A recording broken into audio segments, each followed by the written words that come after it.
Hello, welcome back to the Landy Rover, and we're still doing a bit of a build on the Land Rover. We're getting to the end though. Today we're going to tackle the Speedo. It's worked once when I went for a test drive. The needle did a bit of a bounce and then it shot back down again, and since then it's read 0. So I'm hoping, fingers crossed, it's the cable. The cable, I mean, I remember it being bent in about 90 degrees and it was wedged in by the fuel tank when I was taking the Landy apart. Hopefully it is the cable. Hopefully it's just needs a replacement. So we have a new one. We'll give it a go at replacing, and fingers crossed the Speedo then starts working again. So this is going to be one of those things that I wish I had done when I had the seat box out and everything apart, not actually wait to find out until everything's back together again to take it for a drive. But that's life. So this is where the Speedo cable attaches to the gearbox. Essentially, it's down by where the handbrake is, and in theory, it's just these 3 screws. I think they're bolts as well. Bolt screws. There's probably a name for that if a bolt is a screw.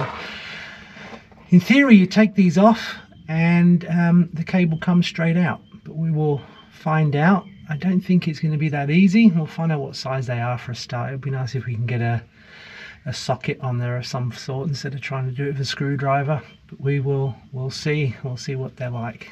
And this is the new cable, the end. So that round plate goes over here and is held on by this lip, and then you bolt that into the gearbox. This end is the end that goes onto the Speedo, and I'm assuming that the circular hole on that retaining plate is a bit bigger than this, so it slips over and then it stops on there. But yeah, we'll see. That's a big assumption. So we're going to take that plate off, those 3 tiny screws or tiny bolts. We'll get that off. We'll get the old cable out, and then we'll take another look just to make sure it is actually the correct one, correct size and correct shape and everything else. So to be honest, that was pretty easy.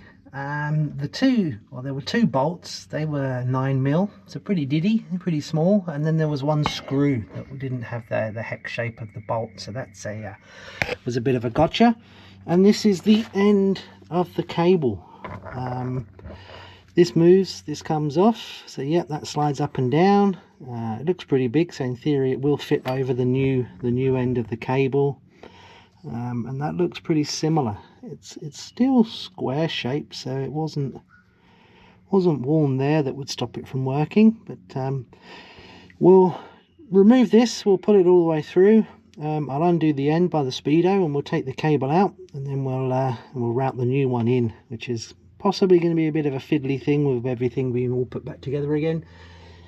But we'll see how that goes. But so far, I think 5 minutes in, we've got this end off, and the other end will be easy to take off. I've done that 100 times. So strangely, this is working too easily. Something's going to go wrong soon. Again, so far so good. We've got the cable out, just unscrewing the back of the Speedo.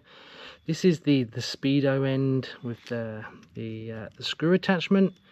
This has got a where was it? Somewhere it's a bit of a 90-degree corner. There was obviously a tight corner on here as well, so I'm hoping that's the reason why it wasn't spinning.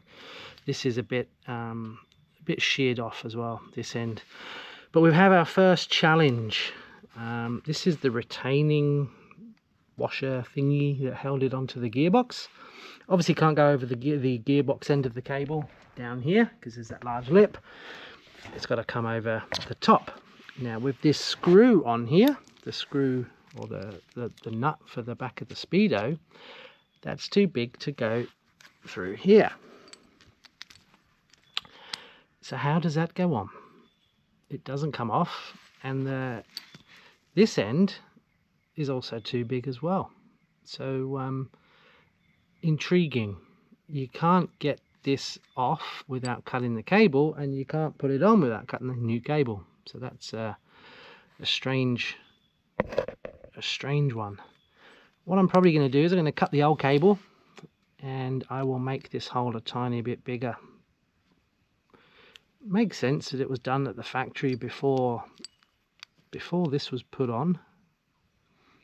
Put this retaining plate on, but yeah, strange. One of those things that you should almost comes with the cable. In the factory they put it on before they put this nut on the end, but we'll work out what to do. So yes, I cut the old cable, just took this off brute force way. Fits over here nicely, doesn't fit over the screw, over the nut that goes onto the back of the Speedo. And you obviously can't put it on this end because that's got the part that gets retained into the gearbox. So curious how to do this.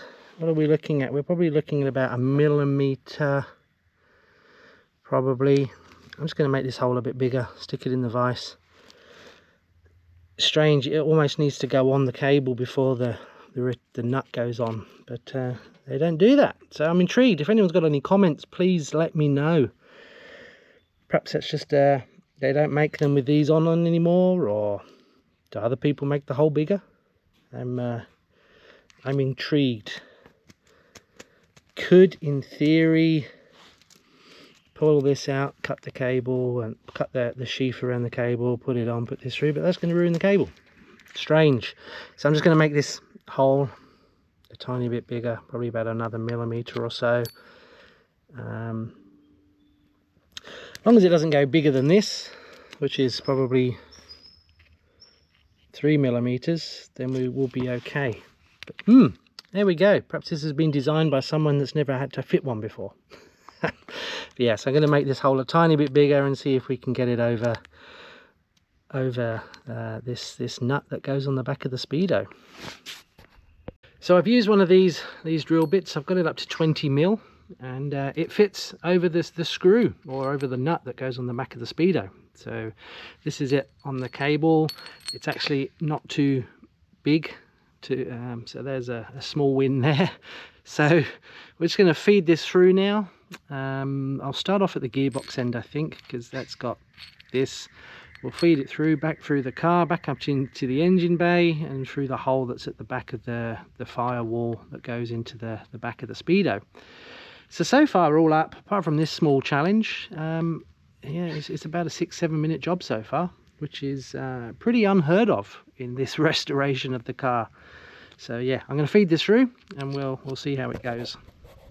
Putting this end, I'll just move the torch back, putting that end back on there with the 3 bolts, and then fingers crossed we'll see how it goes. But this has been a super easy job, even with the roof, with the car put back together again. These bolts came off no problem at all. They were pretty much just a bit more than finger tight, I guess. Had to drill the hole through here, had to route the cable through the firewall and up into the Speedo, but again that was super easy because everything was there from before. So no, super easy job for once. I've just got to get these bolts on, then we'll take her for a drive, and in theory, fingers crossed, the Speedo will move. But we'll do a video of that test drive just to have a eureka moment. But yeah, I'll just put these bolts on and then we'll see how we go. So we got the screws are back on. They are a bit fiddly. You need hands the size of a 6-year-old to get them in. They're not magnetic either. I think they're aluminium screws, so a magnetic screwdriver doesn't help at all either. So, but they're on. They're good. Time for a test drive, pretty much. That's the plan anyway. So we'll take for a drive up the hill and see if we get some speed readings. Okay, we have a victory.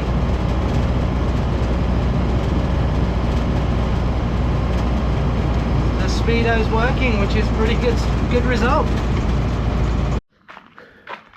And there we go, we have a working Speedo again, which was probably, yeah, getting the screws back in was a bit fiddly. Probably about 45 minutes, 50 minutes all up to change the Speedo cable over. So nice and quick, bit easier than it was on the Combi that I built previously. But yeah, very happy. Everything's working on the Speedo. It's actually pretty stable. It doesn't bounce around either, which is a great outcome.